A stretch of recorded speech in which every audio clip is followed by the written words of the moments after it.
За юуны өмнө 100 жилийн яваа тэмдэглэж байгаа баян дэлгэрчүүдтэй хүү тэмдэглэлт өдрийн мэндийг хүргэе. За ингээд миний илтгэл Сүхбаатар аймгийн Баян дэлгэр сумын засаг захиргааны бүтцийн таймыг тодруулахад чиглэсэн байгаа. 17, 18, 19 дугаар зуунд Баян дэлгэр сум оршин байгаа энэ хүн нутагт ямар засаг захиргааны хэлбэр оршин байсан бэ гэдгийг тодруулан үзэх юм аа. Баян дэлгэр сум нь хоорондоо харилцан адилгүй засаг захиргааны 3 бүтцээс бий болсон. Үүн нэг нь засаг хошуу, 2 дугаарт сүргчин, 3 дугаарт их шав.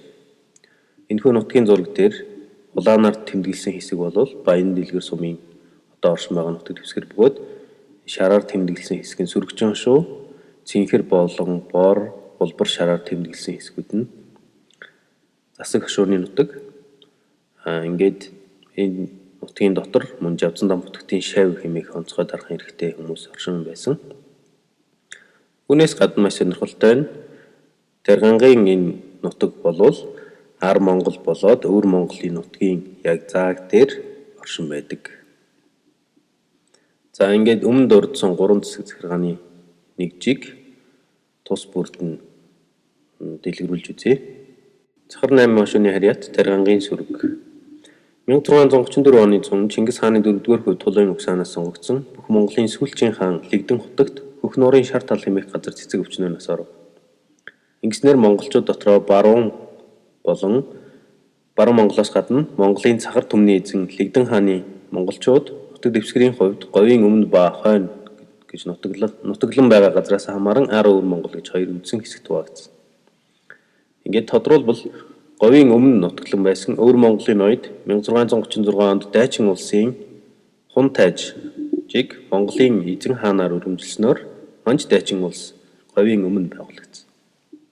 Харин Ар монголчууд 1640 онд Тарвтай нурууны Улаан бураа хэмээх газар Халх ойрдын 44 ноён чуулган чуулж их цааз хэмээх цаазыг тогтоосноор Монголыг холбооны улс болгон байгуулсан. Энэ цагаас эхлэн 1644-өөс 1760-аад он хүртэл Манж Дайчин улс болоод Монгол хаадын хооронд хэн оршин байх вэ гэсэн улс төр зэрэг эдийн засгийн өрсөлдөөн өрнөн бий болсон.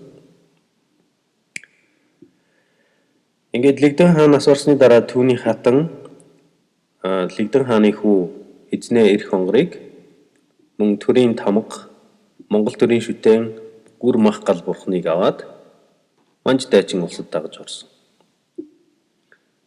Ингээд Лэгдэн хааны шууд харьяат урдын цахар түмэн болвол Манжийн Дайчин улсын бүрэлдэхүүнд байжгаад 1677 онд бослог гаргасан нэрээр Лэгдэн хааны ач хүү бүрнийг цаазаар аваад цахар дэх Монголын ноёд сурвалжтнуудын эрхийг хасч 8 хошуу байгуулсан.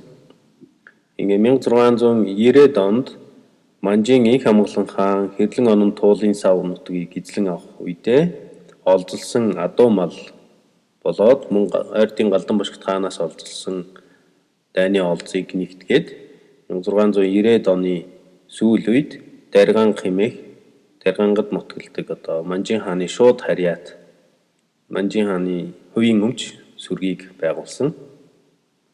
Энэхүү сүргчин болвол маш өрмөц зохион байгуулалттай нь халахын болоод Монголын бусад засаг хошуудтай адил язгууртан ноёд захирдаггүй.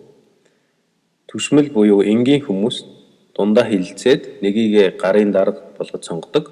Гарын дарга нар нь дундаа хилцээд нэгийгээ бүгдийн дарга болгон сонгодог.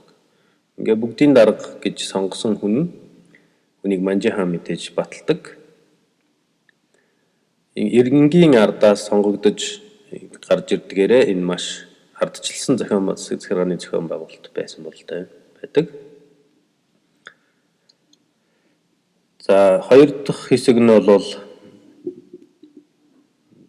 засаг хошуу. Үүнд бол Эрдэнэ далай вангийн хошууны хэсэг одоогийн Баян дэлгэр сумын тодорхой хэсэгт орсон байгаа. Ингээд Эрдэнэ далай вангийн хошуу хэрхэн байгуулагдсан бэ гэвэл 1635 онд Халахын цэцэн хаан Шолой Монголын их Лэгдэн хаанаас орсны дараа Өвөр Монголоос дөрвж ирсэн зарим хүмүүс Лэгдэн хааны харьяат нар Шолой далай цэцэн Жононг бол цэцэн ханаар өргөмжилсөн. Ингэснээр Шолой цэцэн хаан Манжийн бодлогыг эсэргүүцэж монголчуудыг хамгаалах түүхэн үүрэг хүлээсэн гэж хэлж байна. Тэрээр Лэгдэн хааны их хатанд төрөөрч төрлөөрч биднийг учраас Цэцэн хаан аймагт төрж ирээч гэсэн урилга явуулсан боловч Лэгдэн хааны их хатан Манжин хаан хүн тайжин ихч байсан учраас дүүтэйгээ уулзахаар Манж тайчин улс руу явсан. Ингээд Лэгдэн хааны бол Монголын их хааны хатан угсаа залгамжлах хан хөвгүн хас тамгыг хас тамга болон төрийн их мах галбартныг авах Манж нараас өрсөж хамгаалan авах бодлого нь амжилтгүй болсон. Үүний дараа 1646 онд Манж нар өөрөлд дайчин улс Хятадыг эзэлж явах үед Сүндийн Тэнгис Тэнгидээ хэмээх ах トゥ хоёр ноёныг халахад урвуулж авч ирсэн. Энэ хоёрыг урвуулж авч ирсэн учраас Манж дайчин Манжийн цэрэг 1648 оны 8 дугаар сард одоогийн Багнуурын ойролцоо байгаа гүн галуутай нуурын Жаж булаг хэмээх газар төрж ирж Цэцэн хааны 4 хүү тэргүүлсэн халахын цэрэгтэй тулдсан. Ингээд ийхүү хоёр Цэцэн хаан болоод дайчин улсын хооронд энэ цэрэгийн сөргөлдөөн бий болсон учраас тэгээ энэ сөргөлдөөнд Манжчин улс ялагдсан учраас үүсээд байгаа улс төрийн асуудлыг шийдвэрлэхийн тулд Далай ламыг урьж Бээжинд урьж уулзсан. Ингээд Далай лам бол монголчуудын дотоод хагарал зөрчилдөөнийг Манж нарын оролцоотойгоор улам дэврэгсээр монголчууд 1688 онд иргэний дайнд автаж 1691 онд Манж дайчин улсад дагж орсон. Ингээ Манж дайчин улсад дагж орох үед Цэцэн хаан Шолой 8 дугаар хүү Бадамдаш 10 дугаар хүү Буджав ээж Цагаандар хатны хамт Хэрлэн голын бүс үлгий газраас 1691 оны зуны Долон нуурын чуулганд очсон. Ингээд энэ чуулганд очиход нь Манжин хаан бол засаг хошуу байгуулах эрхийг нь хүлээн зөвшөөрөөд халахын дорн замын дунд дах зүүн этгээдийн хошуу хэмээгдэх тамга олгоод 2 сумны албыг улсад өргөж явахаар тушаасан. 2 сум буюу 390 алба. 1825 оны тоолгоор энэ хошуу бол 11474 хүн амтай 115312 мал сүрэгтэй ийм хошуу байсан байна. 1911 онд Богд хаан тусгаар тогтнолоод тунхаглах үед энэ Эрдэнэ хаан Гомб сүрэн бол маш идэвхтэй оролцсон. Тэгээд цэргийн яамны тэргүүн сайд байсан учраас энэ хүний оролцоо бол маш өндөр байр суурьтай байсан баха. За ингээд 3 дахь засаг захиргааны өрмөц нэгж бол их шавийн их дагны отог 1635 онд Манж дайчин улс байгуулагдахад зэрэгцэн халахын далай цэцэн Жон Шолой Цэцэн хаан өргөмжлөгдсөн. Цэцэн хааны нутаг Манж дайчин улстай хил зэрэгцэн оршин байсан учраас Шолой Цэцэн хаан харийн аюулыг хамгийн дөрвөлж хамгийн ихээр мэдэрчээсэн баг. 1639 оны Ширээ цагаан нуурын чуулганд Цэцэн хаан Шолой оролцохоор ирээд алхын түшээ хаан Гомбод оржийн их хатан ойрдын далай тайшаа охиноос төрсөн түшээ хааны дунд хүү Зан Базрыг Монголын оюун санааны тэргүүн өндөр гэгээнээр өргөмжлөх санал гаргасан. Ингээд өөрийнхөө гэгээн цол албат харьяатасаа тодорхой хэмжээний улсыг тасалж өндөр гэгээнд өргөснөөр Жавзан дам хотгийн их шав хэмээх засаг захиргааны өвмөц зохион байгуулалт бий болсон. Ингээд их шав бол 1911 он болтол маш ихээр дэлгэрэн хөгжсөн. Манж дайчин улс бол өндөр гэгээний их шавыг задлах, бутаргах, багасгах бодлого баримталжсэн ч гэсэн Монголын оюун санааны тэргүүний хувийн өмч учраас их шавыг халахын 4 аймгийн нутгийн дотор дураараа нутаглах эрх олгосон. Ингээд ямар ч хил хязгаараас үл хамааран 4 аймгийн дотор дураараа нутаглах эрхтэй учраас их шавийн зарим харьяатуудын одоогийн Баян дэлгэр сум оршин байгаа энэ нутагт оршин байсан, амьдран байсан. 1912 оны 12 дугаар сарын 29-нд 8 дугаар Богд Жавзан дам хотогт Монголын Түмэн нас наран гэрэлтийн хаан өргөмжлөгдөөд Монгол угсаатныг нэгтгэх бодлого явуулсан. Ингээд Монгол улсдаа нэгдэн орох тунхаг зарласны дараа өвөр Монголын 49 хошууны 35 нь Монгол улсад дагж орно гэдгийг албан ёсоор бичгээр баталсан. Даргангийн сүрэгчин хошуу бол хошууд бас Монгол улсад дагж орно гэдгээ баталсан. Гэхдээ Цахын сайд бол Монгол улсыг задлах бодлого явуулж байсан учраас даргангийн бүгдийн дарга нарын хооронд хагарал үүсгэж зодвж ав тэргүүтээ хөрчин хончин сүргийн ард олныг дундад иргэн улсад нэгтгэн авах бодлого хэрэгжүүлсэн. Харин Адуучин Тэмээчийн сүргийн тэргүүн Сонон Довдон бол Монгол улсад шууд дагж орсон. Энэ үед мэдээж Монгол улс өвөр Монголыг өөртөө нэгтгэж авахын тулд 5 замын цэрэг хөтлөсний 1 замын цэрэг нь Даргангийн нутгийг хамгаалan авах даалгавартайгаар байлдааны ажиллагаа явуулсан. Ингээ монголчуудын нэгдэх хэрмэлзлийг хязгаарлах зорилгоор Хаант Орос улс, Дундад Иргэн улс, өөрөөр хэлбэл Хятад 1914 оны 6 дугаар сараас 1915 оны 6 сар хүртэл Хяагт хотод Орос, Монгол, Хятад 3 улсын Хяагтын хэлэлцээр байгуулсан. Тэгээд энэ хэлэлцээрийн дагуу бол одоо тусгаар тогтночод байгаа Монгол улсын нутаг дэвсгэр нь хүрээний сайдын газар Манжи үеийн Уляас Танжанжин ховдын амбны харьяат нутаг болно гэж тогтоосон. Ингэж тогтоосны дагуу энэ гэрээний дагуу болвол сүүлийн 200 гаруй жилийн туршид Манжин хааны шууд харьяат байгаад Цахар 8 хошууны сайдад захирагдж байсан Даргангийн сөрөгчин хошуу бол Монгол улсын бүрэлдэхүүнд багтахгүй болж таарсан. Ийм учраас угсаа гарал нэгтээ Даргангийн сөрөгчин нарыг нутаг дэвсгэр адуу малынх нь хамт Монгол улсад хэрхэн нэгтгэж авах вэ гэсэн бодлого боловсруулах шаардлагатай болсон.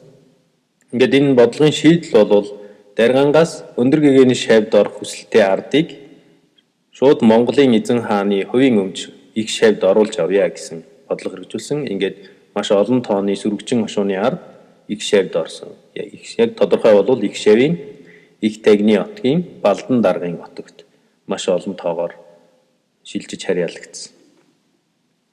Ингээд 1920 он болоход Монгол бол улс төрийн хямралд нэрвэгдсэн. Яагаад гэвэл Хятадын Сүү Шужаан генерал Монгол улсын нийслэл төдийгүй Хяагт хотыг бас эзэлж авсан.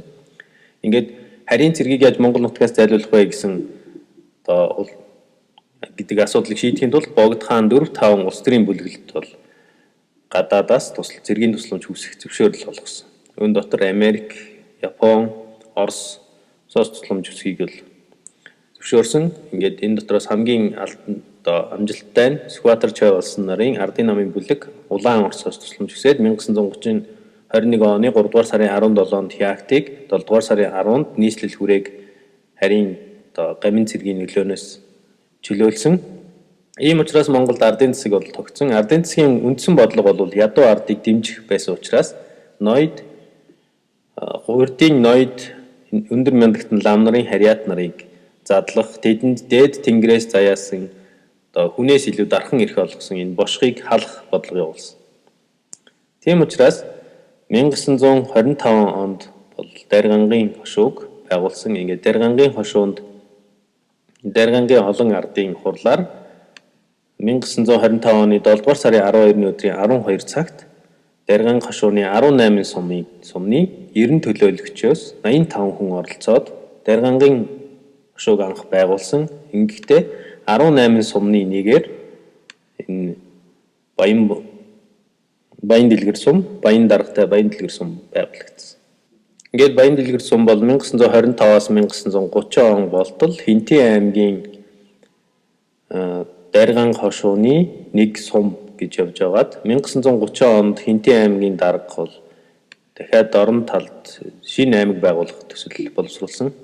Ингээд одоо энэ зураг дээр харагдаж байгаагаар бол шинээр байгуулагдах Дорнод аймгийн хамгийн баруун өмнө захт Улаан нуур гэдэг сум байгуулна. Энэ Улаан нуур сум нь 400 өрхийг Даргангийн сөрөгчингээс авна.